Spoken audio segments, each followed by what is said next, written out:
bachata, Iraima Mogollón, Querube y Viola, y la moderadora va a ser Diana Valles.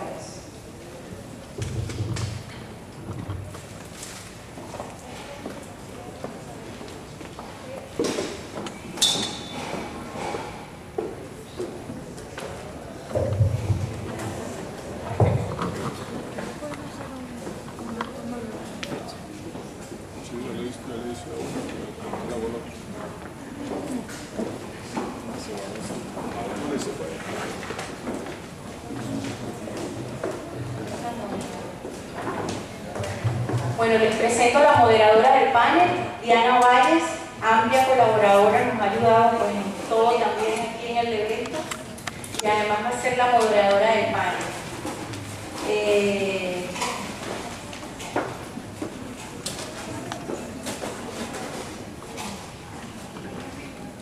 Bueno, el foro panel Mujeres participando en el proceso de creación científica, hackeo al sistema y el patriarcado. Vamos a escuchar las disertaciones de lo que significa el hackeo al patriarcado.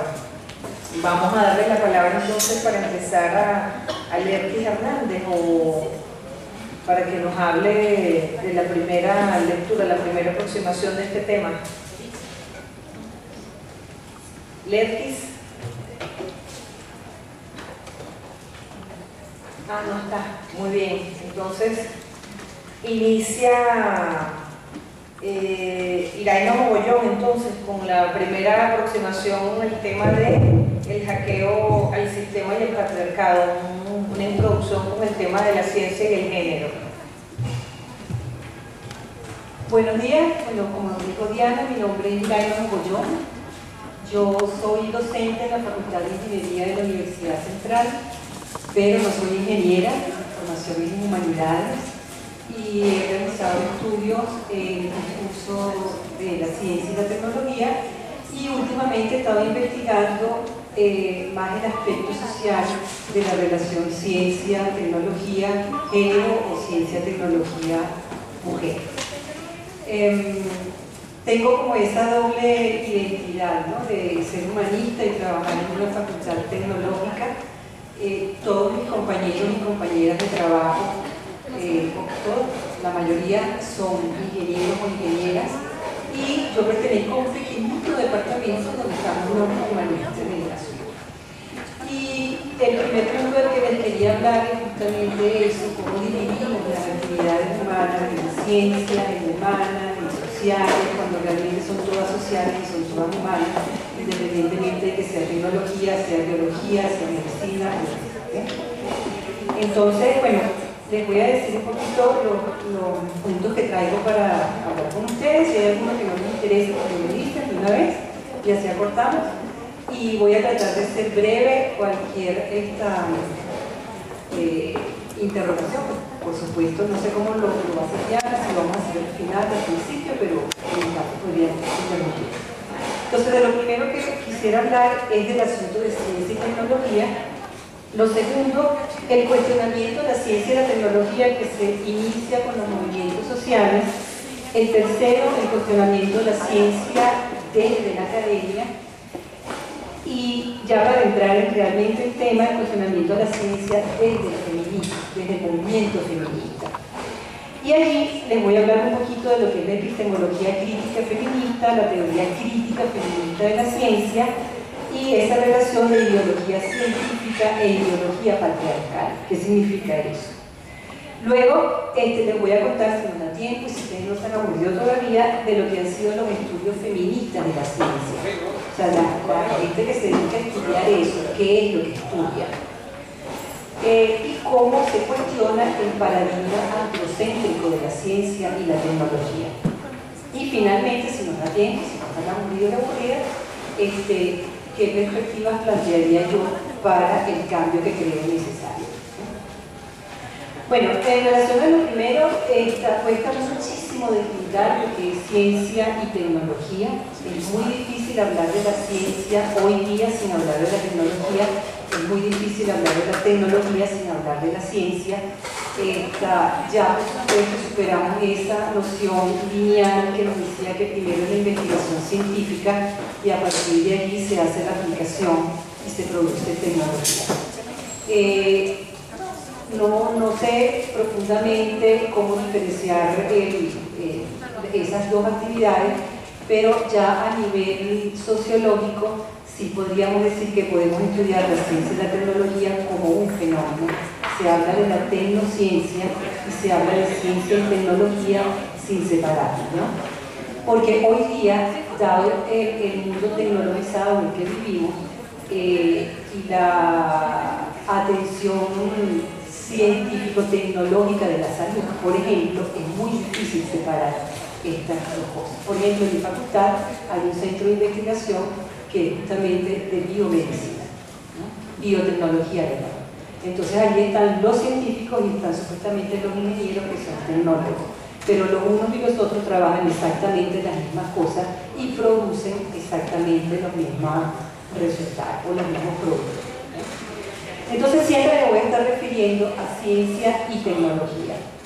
Y hay algo adicional que es hablar también de lo que es la innovación tecnológica y la innovación productiva, porque hoy día en nuestro país muchas políticas públicas están dirigidas hacia eso. En cuanto al cuestionamiento de la ciencia y la tecnología desde los movimientos sociales, es bien importante ubicarnos allí. Eso se origina con todo el movimiento contracultural de los años 60 en el siglo pasado, dado el horror y la amenaza que significó el desarrollo nuclear, ¿no? El desarrollo de la energía nuclear. Y hubo movimientos que cuestionaron profundamente con actividad política lo que significaba la ciencia y la tecnología para la sociedad. Entonces es el momento en el que se comienza a desmitificar, se comienza a bajar del lugar de endiosamiento a la ciencia, a la tecnología, a los científicos y afortunadamente no a las científicas, porque ni siquiera teníamos científicas aparentemente, ¿no? Entonces se hablaba mucho del papel de los científicos y del rol que habían empezado a ejercer esos científicos en ese momento posterior a la confrontación bélica mundial, ¿no? Eso es una profundísima huella en lo que es toda la reflexión sobre la ciencia y la tecnología. Y a partir de allí, entonces, surge también el cuestionamiento desde la academia, es decir, desde la filosofía de la ciencia, la sociología de la ciencia, la misma historia de la ciencia, y la gente, incluso dentro de los mismos investigación científica que se hacía en las universidades. Surge esta, no sé si ustedes más o menos conocen, por ejemplo, se ha hablado mucho de las metáforas que elaboró Bacon sobre la ciencia, todavía no sobre la tecnología. Saben que él hablaba de que la naturaleza era mujer y la ciencia era una actividad masculina. Y él habló, bueno, no dice que la ciencia era mujer, la naturaleza era mujer, que era femenina, hubiese sido el colmo que diría que era mujer. Pero empezó a elaborar todas esas metáforas supuestamente muy claras para hablar de lo que era el papel de la ciencia. Y hablaba de penetración de la naturaleza, de exploración de la naturaleza, de dominio de la naturaleza, de aprovechar a la naturaleza, de hacer a la naturaleza servir a la ciencia. Pero todo eso en un lenguaje donde diferenciaba muchísimo lo masculino de lo femenino. Y siempre, aunque la ciencia gramaticalmente es femenina, el sustantivo, pues toda la concepción que hay en torno a ella es una concepción muy masculina. Y lo que hace la ciencia sobre la naturaleza, es decir, explotarla, penetrarla, socavarla, porque hasta esa palabra usó Bacon, es de una connotación femenina. ¿Qué pasa más o menos hacia la década del 60? Toda esa idea de la ciencia moderna comienza a ser cuestionada. Todo eso que se había elaborado sobre el poder y el dominio de la ciencia comienza a ser fuertemente cuestionado. Hay tres nombres, lamento mucho que no sean latinoamericanos, pero fueron los que realmente iniciaron el asunto, que yo traigo acá, que son Merton, Thomas Kuhn y Pierre Bourdieu, el francés. Merton fue el primero que empezó a decir que la ciencia no es una actividad humana neutra, realmente no tanto eso, sino que la ciencia es realmente una acción cultural, que la ciencia es una acción social, que no es que existe la ciencia por un lado y lo humano por otro lado, o la cultura por otro lado, sino que fue el que comienza a decir que la ciencia es un producto cultural, pero que ese producto cultural es un producto que se caracteriza por la objetividad y por la impersonalidad. Entonces, cuando entra Thomas Kuhn con su estructura de las revoluciones científicas y dice, no, realmente no es así. La ciencia no puede ser neutral, dado que la ciencia responde a intereses políticos, responde a hegemonías, responde viniendo de toda la confrontación bélica, respondió a intereses militares, y él es que realmente quien cuestiona profundamente lo de la verdad científica. Entonces dice que la ciencia en todos los momentos ha respondido a paradigmas muy establecidos y que una revolución científica ocurre cuando se cuestiona ese paradigma. Lo importante de Kuhn es que comienza a cuestionarlo socialmente y no solamente en cuanto a teorías científicas de las ciencias naturales, como las llaman, o fácticas, o duras, o exactas, ¿no? Que también son metáforas muy androcéntricas y muy masculinas de la ciencia. Y luego, bueno, ahí empieza a desarrollarse todo lo que es el cuestionamiento académico, filosófico de la ciencia, y hay una cantidad de nombres ahí que traje un poquito para acá, a ciertos grupos que se conoce mucho acá, porque Pierre Bourdieu es el que habla de que el campo científico es un campo similar a cualquier otro campo, al campo religioso, al campo político, al campo literario, al campo artístico. ¿En qué es similar?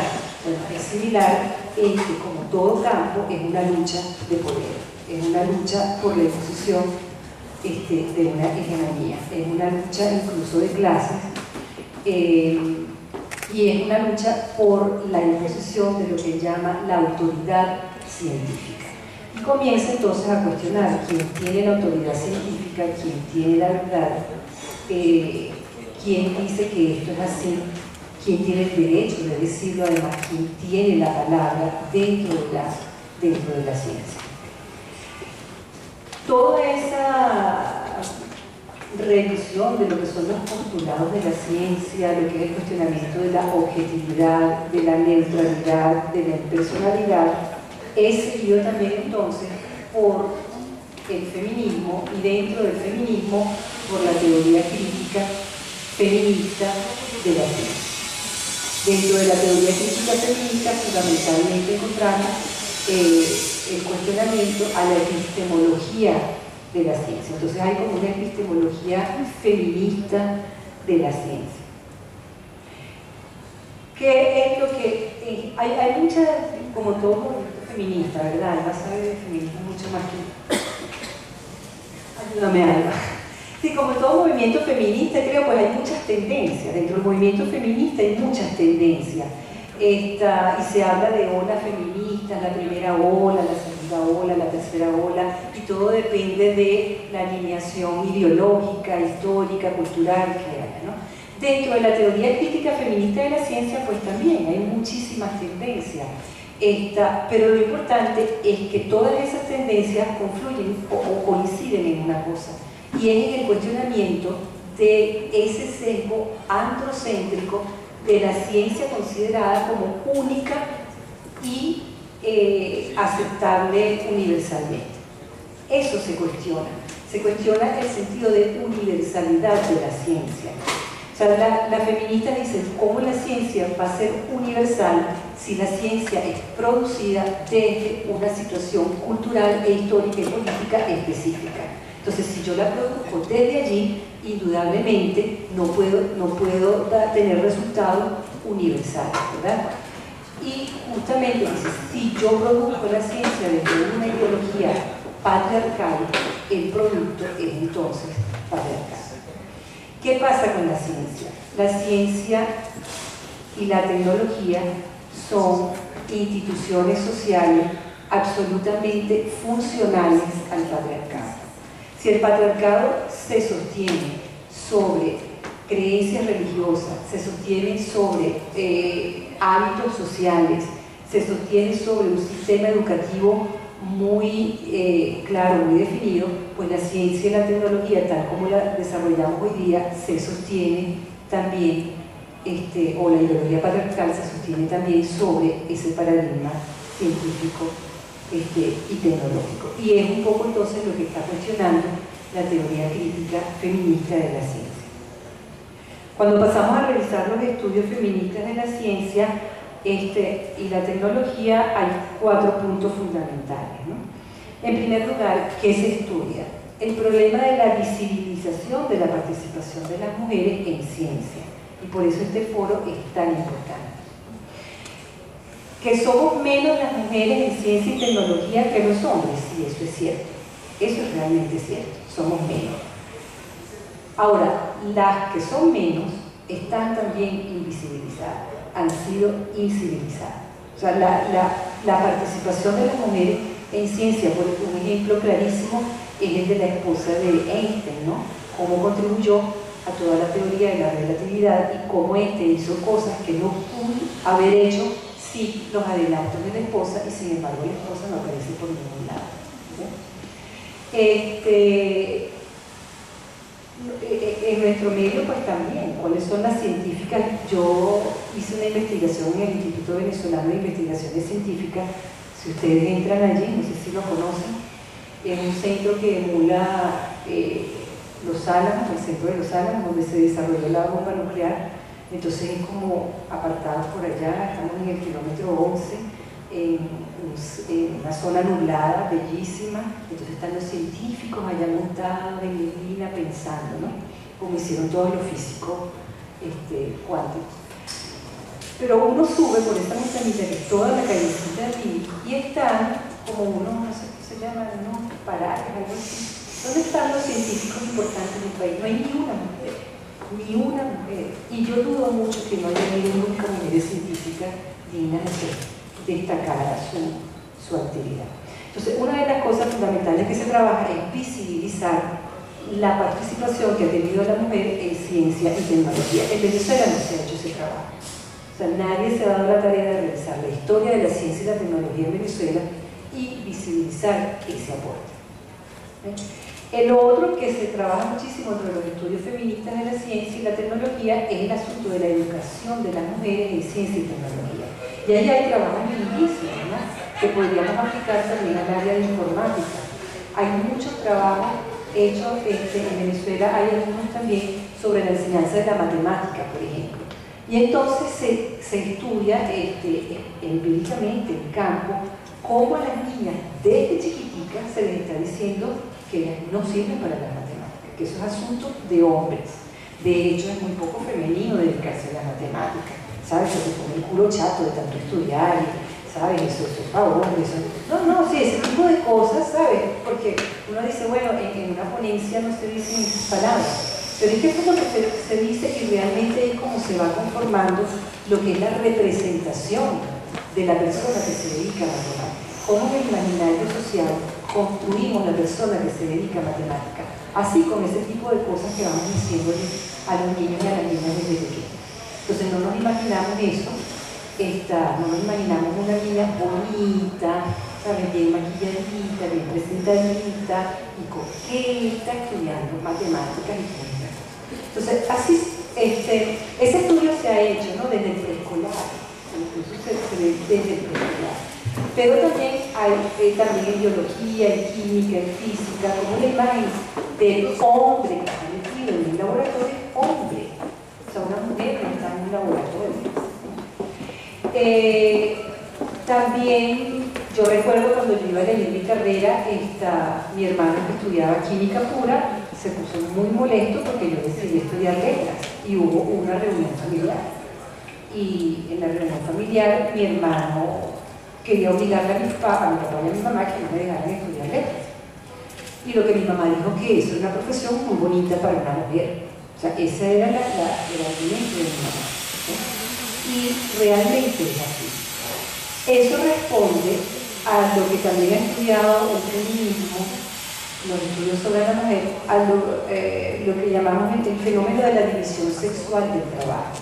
cuáles son los trabajos apropiados para los hombres y cuáles son los trabajos apropiados para las mujeres. Y eso sí se ha estudiado bastante.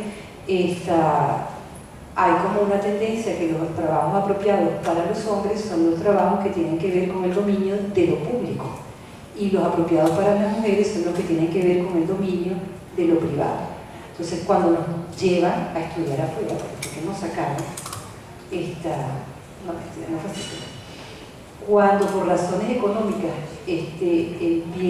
empieza toda la tendencia que la mujer sale de su casa a trabajar y sale a estudiar, las carreras a las que nos empujan son a la enfermería, a la odontología, a la educación, que son las tareas que tienen que ver con el cuidado del otro.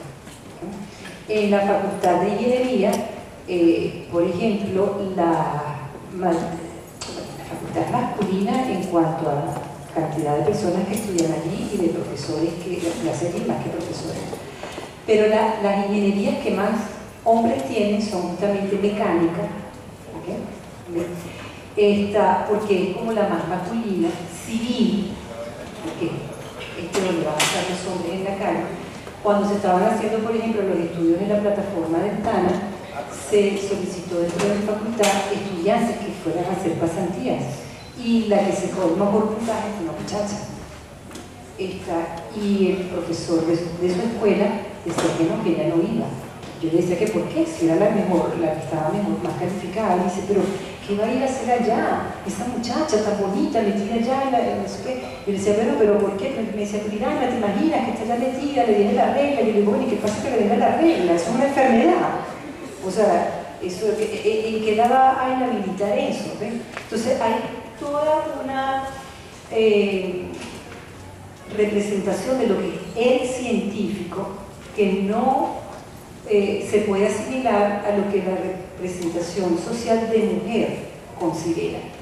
O sea, las características del científico, que son el hombre fuerte, competente, que sale, que es decidido, que es racional, que no se deja llevar por las emociones, que es capaz de no involucrarse subjetivamente con el trabajo.